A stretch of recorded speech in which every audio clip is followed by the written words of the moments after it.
ہم آج audio Bible میں خدا کے کلام کو سیکھنے والے ہیں۔ مسیح یسوع کے بابرکت جلالی اور فتح مند نام میں آپ سب کی سلامتی ہو۔ ایک بار پھر میں آپ کو خوش آمدید کہتا ہوں اپنے چینل پر آنے کے لیے۔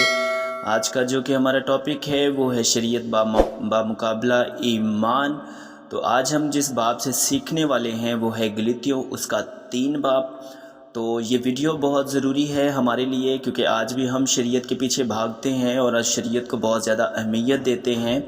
تو آج اس میں سے پوری باتیں جو ہے وہ ہم بائبل مقدس میں سے، کتاب مقدس میں سے ہم سیکھنے والے ہیں۔ شریعت بامقابلہ ایمان، تو یہ پورا حوالہ جو ہے یہ اس سے ہمیں ظاہر ہو جائے گا کہ آپ خود اندازہ لگا لیجئے گا اور کمنٹ سیکشن میں ضرور بتائیے گا کہ ہمیں شریعت کو ماننا چاہیے یا ایمان کو ماننا چاہیے، یا خداوند یسوع مسیح کے پیچھے جانا چاہیے، خداوند یسوع مسیح کی شریعت کو ماننا چاہیے۔ تو کمنٹ سیکشن میں ضرور بتائیے گا۔ تو حوالے کی تلاوت کرتے ہیں۔ اے نادان گلاطیوں، کس نے تم پر افسوں کر لیا؟ تمہاری تو گویا آنکھوں کے سامنے یسوع مسیح صلیب پر دکھایا گیا۔ میں تم سے صرف یہ دریافت کرنا چاہتا ہوں کہ تم نے شریعت کے اعمال سے روح کو پایا یا ایمان کے پیغام سے؟ کیا تم ایسے نادان ہو کہ روح کے طور پر شروع کر کے اب جسم کے طور پر کام پورا کرنا چاہتے ہو؟ کیا تم نے اتنی تکلیفیں بے فائدہ اٹھائیں؟ مگر شاید بے فائدہ نہیں۔ پس جو تمہیں روح بخشتا اور تم میں معجزے ظاہر کرتا ہے، کیا وہ شریعت کے اعمال سے ایسا کرتا ہے یا ایمان کے پیغام سے؟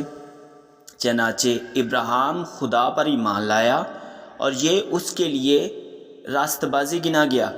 پس جان لو کہ جو ایمان والے ہیں وہی ابراہیم کے فرزند ہیں۔ اور کتاب مقدس نے پیشتر سے یہ جان کر کہ خدا غیر قوموں کو ایمان سے راست باز ٹھہرائے گا، پہلے ہی سے ابراہیم کو یہ خوشخبری سنا دی کہ تیرے باعث سب قومیں برکت پائیں گی۔ پس جو ایمان والے ہیں وہ ایماندار ابراہیم کے ساتھ برکت پاتے ہیں، کیونکہ جتنے شریعت کے اعمال پر تکیہ کرتے ہیں وہ سب لعنت کے مستحق ہیں۔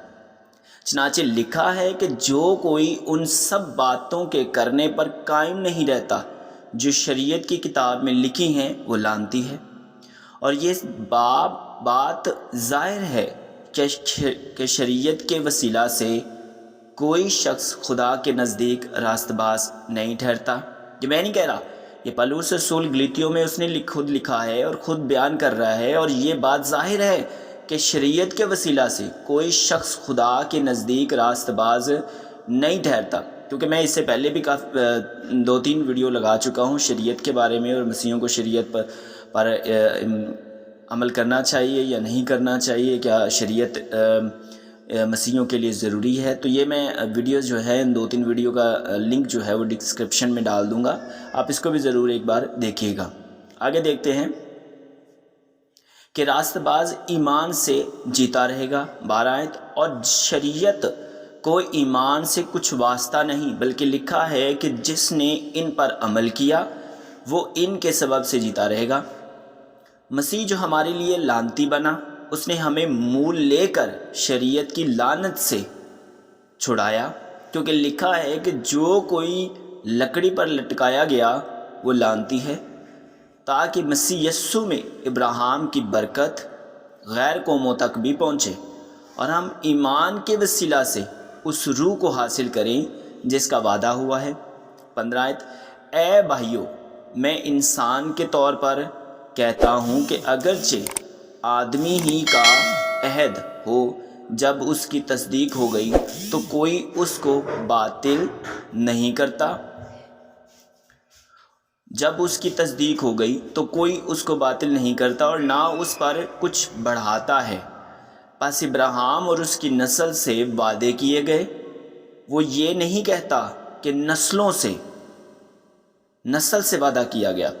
میں آپ کو یہ بھی بتاتا چلوں، تھوڑا ایکسپلین کر دوں کہ نسل سے وعدہ کیا گیا ہے، نہ کہ نسلوں سے، جیسا بہتوں کے واسطے کہا جاتا ہے، بلکہ جیسا ایک کے واسطے کہ تیری نسل کو، اور وہ مسیح ہے، شریعت کو نہیں، مسیح کو۔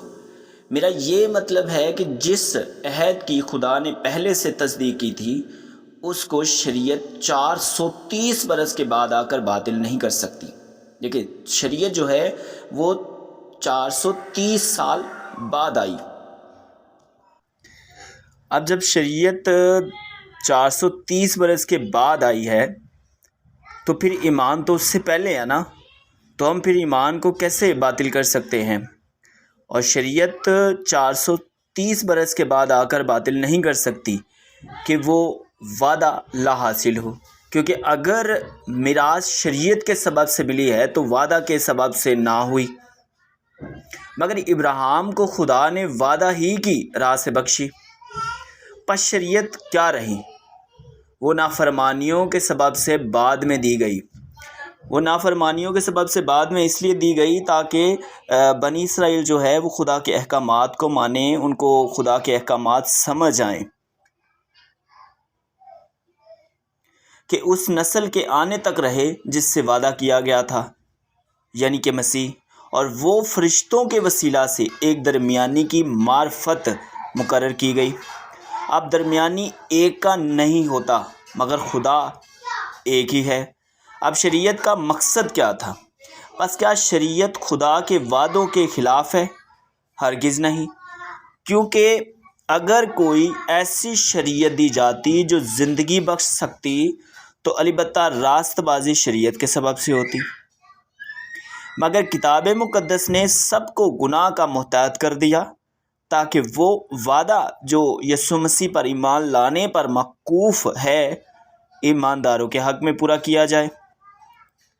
اب جو 23 آیت ہے وہ بہت ہی ضروری ہے اور بہت ہی امپورٹنٹ ہے، غور کیجئے گا۔ ایمان کے آنے سے پیشتر شریعت کی محتاطی میں ہماری نگہبانی ہوتی تھی، اور اس ایمان کے آنے تک جو ظاہر ہونے والا تھا ہم اس کے پابند رہے۔ 24 آیت، پس شریعت مسیح تک پہنچانے کو ہمارا استاد بنی تاکہ ہم ایمان کے سبب سے راست باز ٹھہریں۔ 25، مگر جب ایمان آ چکا تو ہم استاد کے محتاط نہ رہے۔ اب ہم استاد کے محتاط نہیں ہیں، ہمارا اب استاد ایک ہے جس کے ہم پابند ہیں، اور وہ ہے خداوند یسوع مسیح، کیونکہ تم سب اس ایمان کے وسیلہ سے جو مسیح یسوع میں ہے خدا کے فرزند ہو، اور تم سب جتنوں نے مسیح میں شامل ہونے کا بپتسمہ لیا مسیح کو پہن لیا۔ نہ کوئی یہودی رہا، نہ یونانی، نہ کوئی غلام، نہ آزاد، نہ کوئی مرد، نہ عورت، کیونکہ تم سب مسیح یسوع میں ایک ہو، اور اگر تم مسیح کے ہو تو ابراہیم کی نسل اور وعدہ کے مطابق وارث ہو۔ آمین۔ تو مسیح میں عزیز بہنوں اور بھائیوں، شریعت کا مقصد جو تھا وہ بھی بیان کر دیا گیا، شریعت کا جو وعدہ تھا وہ بھی بیان کر دیا گیا، اور شریعت بمقابلہ ایمان وہ بھی بیان کر دیا گیا۔ اب جب پوری ویڈیو اگر آپ نے دیکھی ہے تو آپ نے اس سے ثابت آپ کو ہو گیا ہوگا کہ ہمیں اب شریعت کو ماننا چاہیے یا ایمان کے تابع رہنا چاہیے، خداوند یسوع مسیح کے تابع رہنا چاہیے۔ شریعت جو ہے وہ خداوند یسوع مسیح تک پہنچنے کا ایک وسیلہ بنی، ایک ذریعہ بنی، استاد بنی۔ اب ہم شریعت کے نہیں بلکہ خداوند یسوع مسیح کے پابند ہیں، خداوند یسوع مسیح کی شریعت کے پابند ہیں۔ تو اگر آپ کو سمجھ آئی ہے، اگر آپ نے واقعی خدا کے کلام میں سے شریعت کا ٹاپک اچھے سے سمجھ لیا ہے تو کمنٹ سیکشن میں ضرور بتائیے گا کہ آپ کون سی سٹی سے خداوند کے کلام سے برکت پا رہے ہیں، اور آپ نے خدا کے کلام سے شریعت کے ٹاپک کو بخوبی سمجھا ہے۔ خداوند کا کلام پڑھا اور سنا جانا ہم سب کے لیے باعث برکت کا سبب ٹھہرے۔ خداوند یسوع مسیح کا فضل اور اطمینان اب سے لے کے ہمیشہ تک آپ کی روح کے ساتھ ہوتا رہے۔ آمین۔ اس آڈیو بائبل کو اپنے فرینڈز فیملی میں ضرور شیئر کیجیے گا۔ اس کا مقصد یہ ہے کہ جو خدا کے کلام کو سیکھنے میں دلچسپی رکھتے ہیں، خدا کے کلام کو سننا چاہتے ہیں پر وہ پڑھ نہیں چاہتے، تو یہ باب جو ہے وہ ان لوگوں کے لیے ایسی اور بھی میں ویڈیو ایسے ہی ریکارڈ کرتا رہوں گا تاکہ آپ ان کو ڈاؤن لوڈ کر کے دے سکتے ہیں، آپ ان کو آڈیو میں بھیج سکتے ہیں تاکہ وہ خدا کے کلام سے ممور ہو جائیں۔ God bless you. Thank you for watching. God bless you.